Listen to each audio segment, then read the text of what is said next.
Au Harki, c'est une page de l'histoire plutôt méconnue, y compris par les enfants de ces hommes et de ces femmes qui ont quitté l'Algérie après son indépendance. Il faut redonner un chiffre. Selon les sources en Algérie, entre 45 000 et 150 000 Harkis ont été massacrés. Avec nous, dans ce 18h30, Malika Meda, en direct du Var, de Valoris. Bonsoir. Pourquoi Bonsoir. Pourquoi cette journée est-elle importante pour vous, pour les Harkis?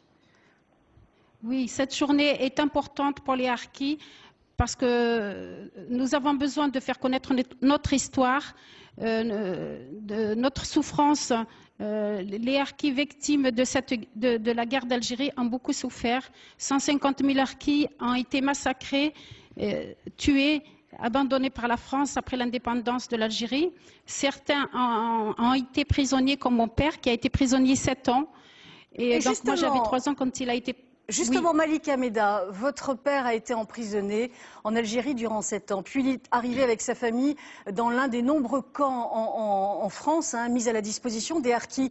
Est-ce que c'était une maladie honteuse? Est-ce qu'il vous parlait de tout ça ou pas du tout? Non, mon père ne parlait pas de la guerre d'Algérie ni de sa détention. Je sais juste qu'il avait beaucoup souffert, qu'il avait du mal à supporter sa souffrance et que pour oublier, il buvait. Il buvait à la maison et pour nous, les enfants, c'était très dur. Il fallait qu'on supporte. On savait que notre père nous aimait, comme d'autres Harkis aussi, c'était pas le seul, mais qu'il avait du mal à supporter sa souffrance, donc oui, pour nous c'était très dur. C'était un homme déraciné aussi, donc il y a un vrai secret. Est-ce que ça a été un frein à l'intégration des enfants de Harkis?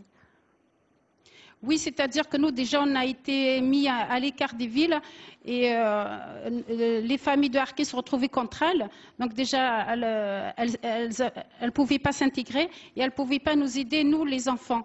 Donc on avait besoin d'aide, ne serait-ce que pour les études, puisque déjà, comme moi, je suis rentrée en France à l'âge de 10 ans, j'avais besoin d'aide et j'avais personne pour m'aider. Donc en plus, à la maison... voilà, c'était très dur. Merci Malika Meda pour ce témoignage. Merci. C'est l'histoire.